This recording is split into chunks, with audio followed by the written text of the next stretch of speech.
올해도 또 어김없이 연말이 되었습니다.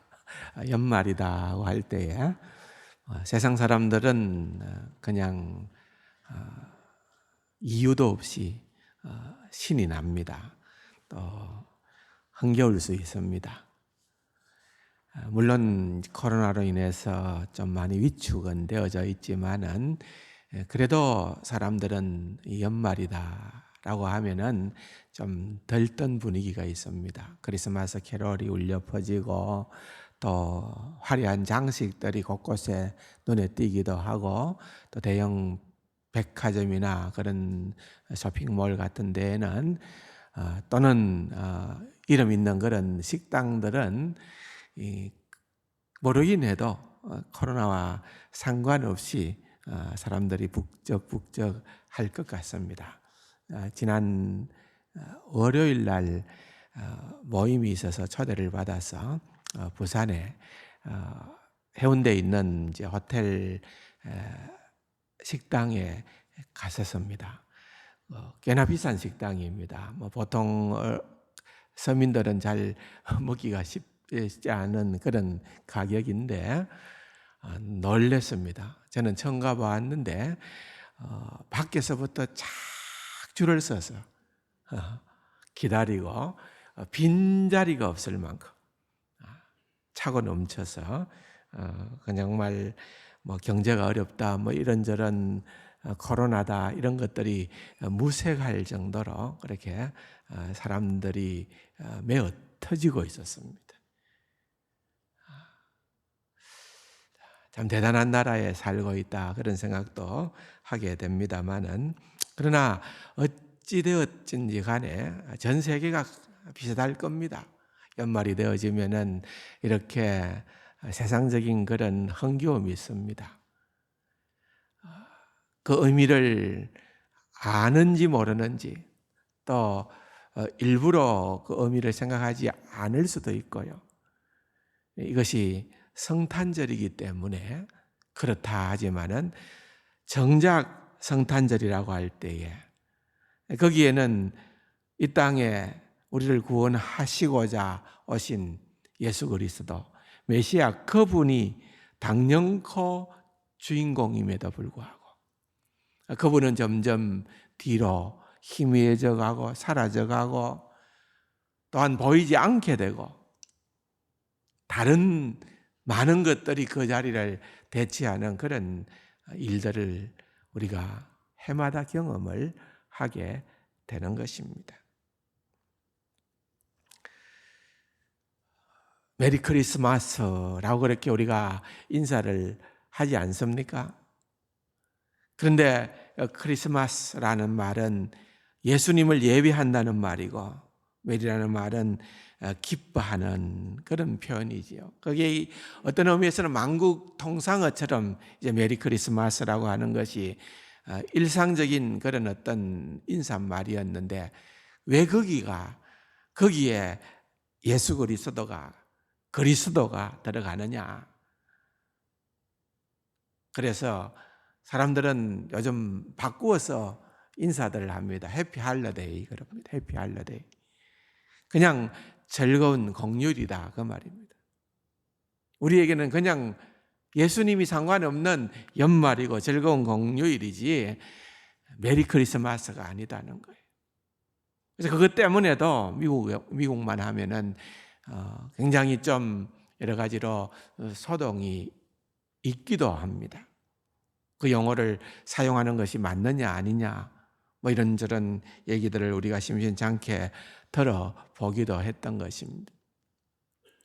그러면서도 우리가 한편 또 생각을 해보면은 우리는 과연 성탄절, 해마다 맞이하는 이 성탄절, 이제 불과 일주일도 안 남은 성탄절인데 이 성탄절에 과연 제대로 된 그런 어떤 마음가짐으로 제대로 된 그런 어떤 섬김으로 이 성탄절을 맞이하려고 준비하고 있는가? 우리 자신에게 한번 진지하게 물어봐야 될 필요가 있다 생각을 하는 겁니다. 오늘 본문의 1절에 보면은 또 2절에도 나오지만은 동방박사, 동방으로부터 온 이런 표현이 나옵니다. 좀 전에 우리가 불렀던 116장 찬송의 옛날 가사가 기억날는지 모르겠습니다. 동방박사 몇 사람이 왔다고요? 세 사람. 옛날 성경에는 찬송에는 보면은 동방박사 세 사람 이랬습니다. 근데 이제 그게 검증되지가 않은 거죠. 그렇게 추정했던 이유는 세 가지 예물을, 황금과 유향과 모략을 세 가지 예물을 드렸기 때문에 세 사람일 게다 그렇게 생각을 했었는데 어떤 근거가 없는 거죠. 빈약한 거죠. 근데 우리는 어릴 적부터 크리스마스 카드를 보면은 동방박사 세 사람이 낙타를 타고 오는 그런 카드를 들고 당연코 찬송가도 그렇게 불렀고 하여튼 세 사람이다. 이렇게 생각했던 그런 잘못된 관념도 있는 겁니다. 세 사람일 수도 있었겠죠. 우리가 잘 모른다는 거죠. 꼭 세 사람일까 하는데 그거 하는 거죠.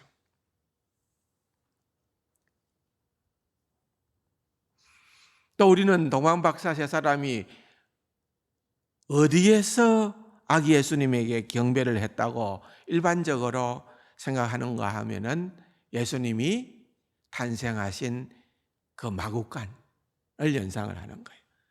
예수님이 태어날 때 마구간에서 태어났고 거기에 동방박사들이 먼 동방으로부터 와서 그렇게 경배를 했다라고 생각하지만은 이것도 오해일 가능성이 대단히 높습니다. 왜냐하면은 동방박사들이 왔을 때에는 상당한 시간이 걸렸을 것이고 또 이때는 이미 예수님은 어느 정도 막 태어났는 건 아니고 어느 정도의 시간이 지나고 난 이후에 그들이 예수님을 찾아서 아기 예수께 경배했을 것이다. 그것이 더 근거가 있는 이유는 오늘 본문에도 나타나지만은 그들이 아기 예수를 경배하기 위하여서 헤롯을 찾아가는 거죠. 당연히 거기에 가면은 모든 답이 나타난 있는 줄로 알고 찾아갔는데 헤롯은 아주 거기에 대해서 굉장히 놀란 거죠. 내가 왕인데, 왕이 엄연히 있는데 유대인의 왕으로 나시니까 어디 계시냐 그렇게 질문을 던진다는 것은 이것은 그에게 있어서는 굉장한 도전이었습니다. 그래서 나도 경배하러 가겠다고 하지만 실상은 그 아기를 죽이겠다는 거죠. 자세히 가만히 박사들을 불러서 별이 나타난 때를 자세히 물었다 그랬어요. 그리고 난 다음에 나중에 보면은 2살 아래로 아이들을 다 죽여버리는 거예요. 몰살을 시키는 이런 잔혹한 왕이었어요. 2살이라는 그 기준은 자세히 물어보고 나서 어느 정도 나름대로 진단을 한 거죠. 판단을 한 거죠. 그러니까 적어도 그때가 정확하게 언제인지는 모르지만은 동방의 박사들이 와서 아기 예수께 경배한 그 시점은 막 마구간에서 태어난 그때는 분명히 아닐 것이다 하는 것이 훨씬 더 설득력이 있는, 그러나 우리는 그냥 그때 왔을 것이다 이런 식으로 생각을 하게 되는 것이죠. 뿐만 아닙니다. 성탄의 의미에 대해서도 우리는 잘 알고 있고 또 그렇다고 쉽게 생각은 합니다. 성탄의 주인공은 예수 그리스도다. 만왕의 왕으로 이 땅에 인류를 구원코자 오신 그분이 오신 날이 바로 성탄절이다. 그런데 보통 사람들은 그 의미에 대한 생각들이 별로 없는 것 같습니다. 이런 연구 결과가 나왔습니다. 질문을 던졌습니다. 성탄절 하면은 과연 무엇이 제일 먼저 떠오르느냐 이런 질문을 했더니만은 답이 나왔습니다. 여러분 도표를 한번 보십시오. 크리스마스 캐롤이 제일 먼저 떠오른다. 크리스마스 캐롤. 그렇죠? 여러분 연말이 되어지면 곳곳에 다녀보면 크리스마스 캐롤송은 쉽게 들을 수 있는 겁니다. 33%. 산타클로스와 선물 22%. 또 크리스마스는 파티를 안 하고 그냥 지나갈 수가 없지 21%. 다음 밀려서 크리스마스 하면 그래도 예수님이다 17% 4위를 기록하는 거예요. 또 성탄절은 당신에게 어떤 의미로 다가오나요? 라고 하는 조사를 해봤습니다. 그러니까 이 질문의 절반은 답하기를 우리는 가족들과 연인과 함께 소중한 시간을 보내는 그러한 날이다. 응답을 하는 겁니다. 또 소외된 이웃을 돕고 섬기는 그런 날이다. 24%. 세계적으로 즐기는 축제다. 그냥 축제다. 즐기는 날이다. 할리데이다. 이 말이죠. 18%. 정작 예수님의 생일이다는 불과 8%에 미치지 못한다는 겁니다. 이처럼 여러분 우리는 너무나 당연한 것이고 너무나 그것이 그럴 것이라고 기대하는 그것이 그렇지 않더라는 겁니다.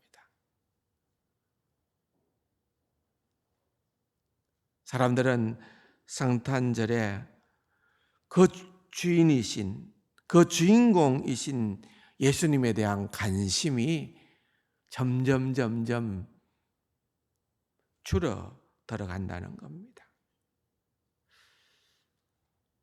그러면서 이제 오늘 우리는 이 본문을 우리가 너무나도 잘 아는 본문이지만 이 본문을 보면서 오히려 참 아이러니한 사실을 발견을 하게 됩니다. 하나님의 택한 백성이요 선민이요 또한 누구보다도 성경적 지식이 충만했고 메시아의 도래가 어느 곳에서 일어날 것이다. 여러분 오늘 질문을 하게 되어질 때 그들의 답변은 그렇게 어려운 답변이 아니었습니다. 베들레헴이다. 메시아가 어디서 태어날 것인가? 베들레헴이다. 미가서 5장 2절에서 4절의 말씀을 보면은 바로 메시아의 오심에 대한 예언이 나오는 것을 그들은 잘 알고 있었습니다. 지식적으로는 머리로는 얼마든지 잘 알고 있었던 그들이었고 또 사실은 동방의 박사들 이방인들이지만은 그들이 그렇게 왔을 때에는 그들은 너무나도 당연코 이스라엘 백성들은 하나님의 백성들은 그들은 구약의 말씀을 가지고 있었던 그들은 얼마나 지금 예수 그리스도의 탄생에 대해서 메시아의 오심에 대해서 그렇게 신나하고 있을까? 기뻐하고 있을까? 흥분하고 있을까? 반기고 있을까? 그런 생각을 했겠죠. 그런데 어떻게 된 상황입니까? 먼저 오늘 본문의 1절에 보면은 헤롯 왕 때에 그랬습니다. 헤롯 왕 때에. 이 헤롯이라는 이 왕은 우리가 익숙한 이름입니다. 성경에 보면은 7명의 헤롯이라는 이름의 왕이 등장을 하고 있습니다. 그런데 다 잔인한 왕들이었습니다. 예외 없이 전부 다 못된 왕들이었습니다.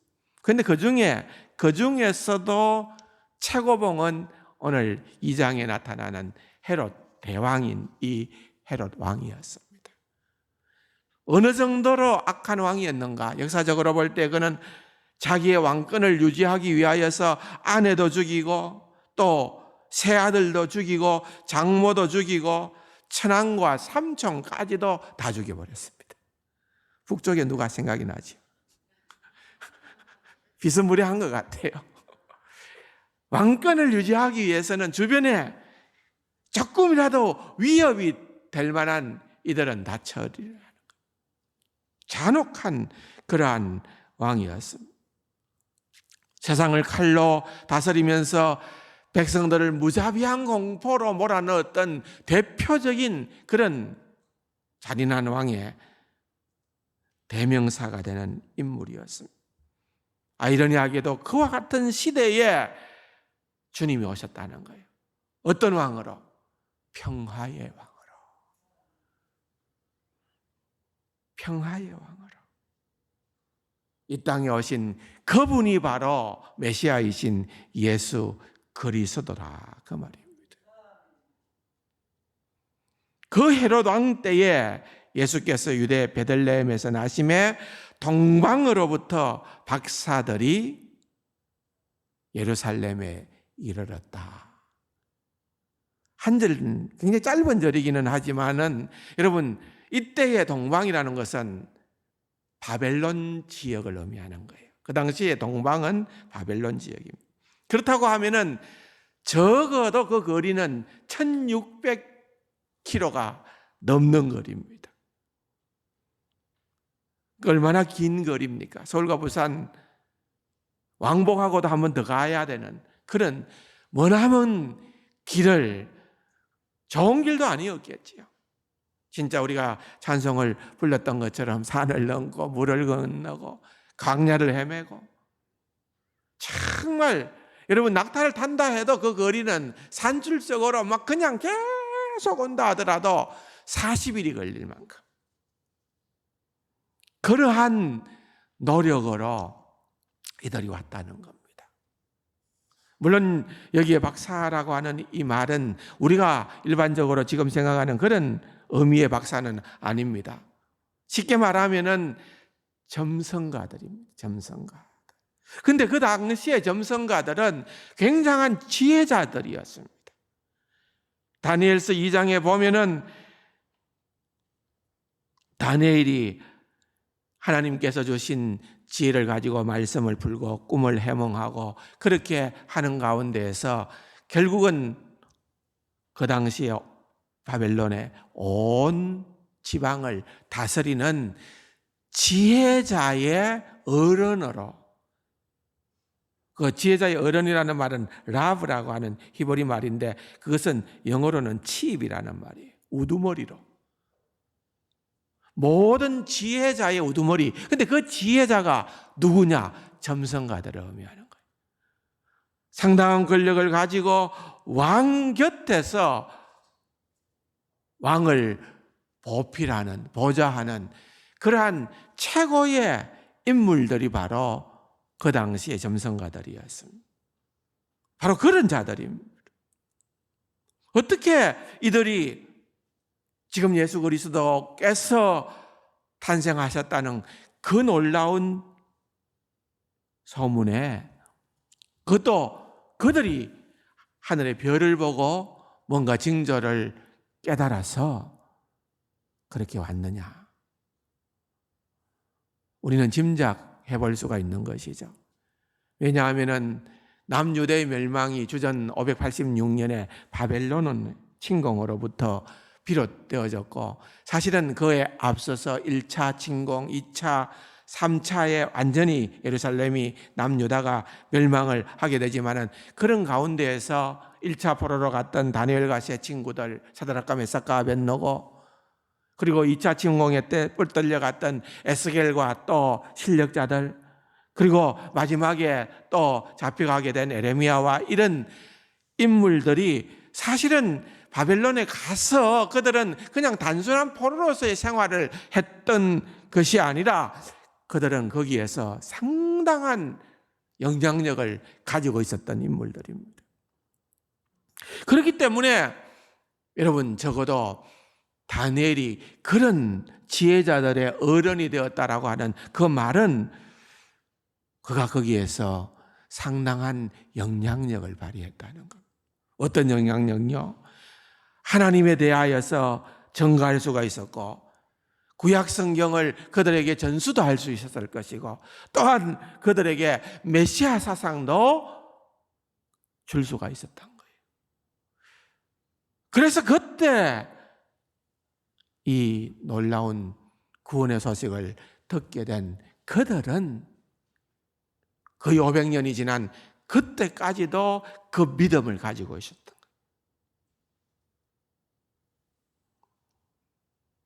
그래서 구약 성경에 나타나는 특별한 징조, 하늘에 특별한 별이 나타나게 될 거다라고 하는 그러한 것들도 생각을 하면서 그들은 하늘을 늘 살펴보았던 거죠.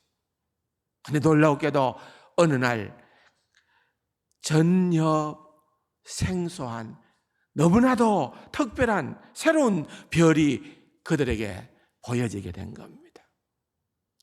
무엇을 깨달아 알게 된 겁니까? 바로 메시아의 오심이다.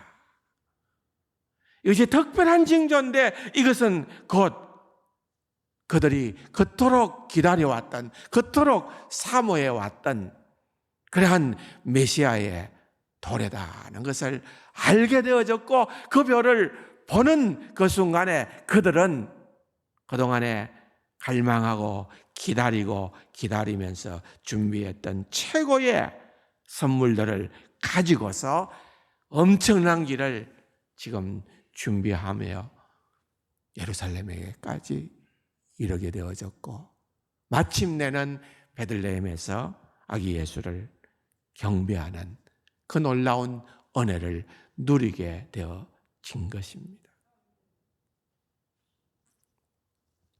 사랑하는 성도 여러분, 오늘 우리들에게도 이런 사모함이 너무나도 절실히 필요된다 생각을 합니다.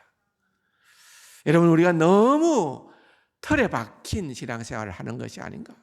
해마다 오는 그런 기독교 절기니까 그냥 올해도 어김없이 온 성탄절이니까 아무런 감동도 없이 무감각하게, 아무런 기대감도 없이 사모함도 없이 기다림도 없이 여러분 우리가 그냥 아주 담담하게 맞이하는 그런 성탄이 되어서는 안 된다 그 말입니다.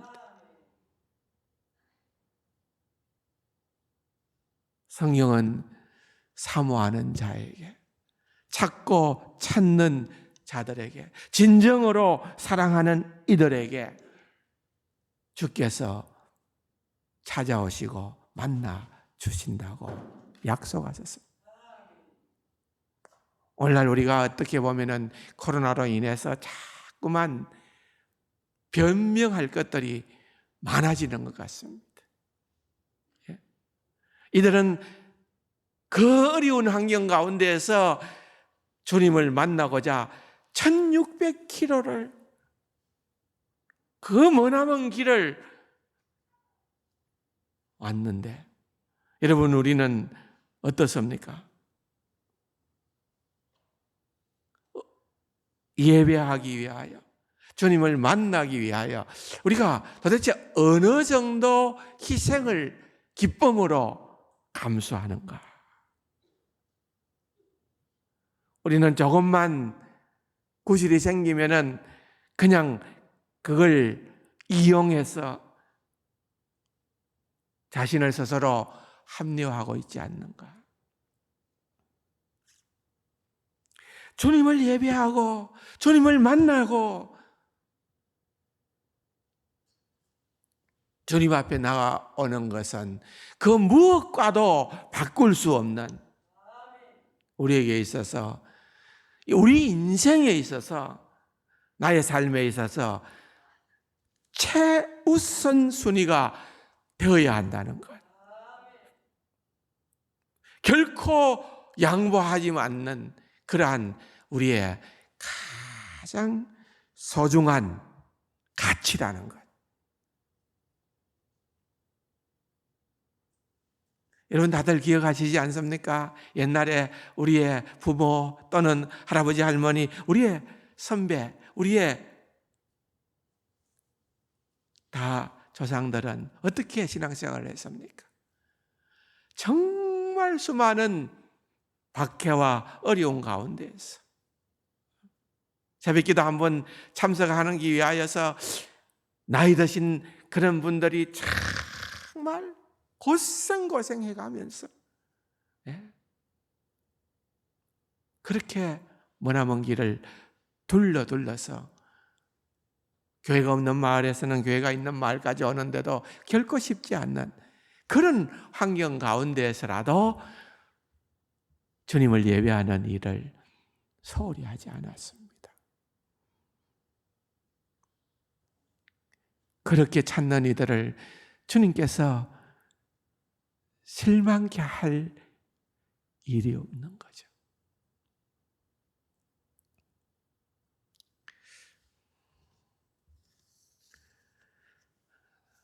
정말 대단한 이들이다 생각을 하게 되는 것입니다. 2절에 보니까 유대인의 왕으로 나시니가 어디 계시냐. 이 정말 엄청난 이야기죠. 조금 전에도 얘기했듯이 자기 주변에 자기의 왕의 자리를 노리는 자들은 사정없이 다 처리한 헤롯은 갑자기 그와 같은 소리를 듣게 되어지니까 어떻게 되어졌습니까?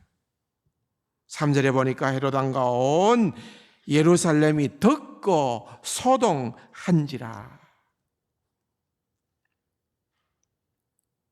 복음의 양면성이라고 볼 수 있습니다. 우리 주 예수 그리스도를 수용하고 받아들이는 자들에게는 이 세상에 그 무엇과도 바꿀 수 없는 최고의 보배가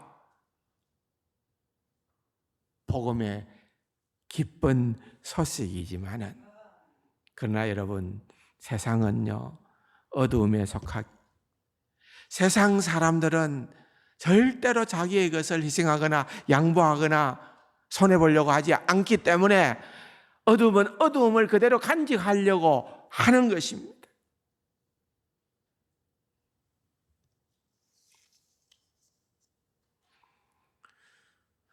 왕이 탄생했다고 하는 그 놀라운 소식을 듣고 그것을 그들이 알고 있는 그러한 모든 머리로는, 지식적으로는 다 알고 있었지만은 그것은 그냥 지식적인 알매에 불과한 거예요. 그냥 문자적인 알매에 불과한 것입니다.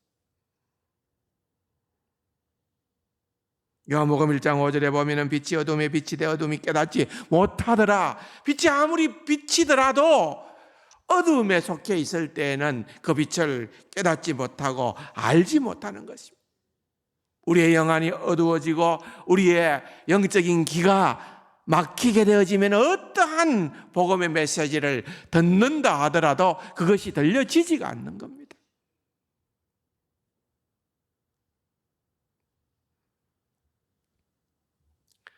하나님께서 여러분들의 심령을 어루만져 주시기를 원합니다.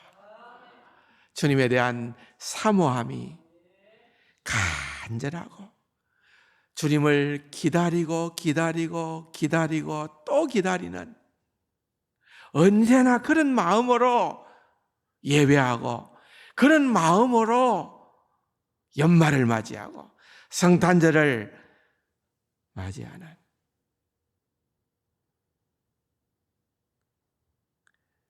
그런 은혜가 있기를 바랍니다. 9절에 보니까 그 별이 문덕 앞서 인도하여 가다가 악이 있는 곳 위에 머물러 서 있는지라 그랬습니다. 그런데 그 별을 다시 보게 될 줄이야 몰랐거든요. 엄청난 간격이었습니다. 10절에 보니까 그들이 별을 보고 매우 크게 기뻐하더라 그랬습니다. 성경에 이런 표현이 잘 없습니다. 기쁨을 이런 식으로 표현하고 있는 그런 내용이 별로 없습니다.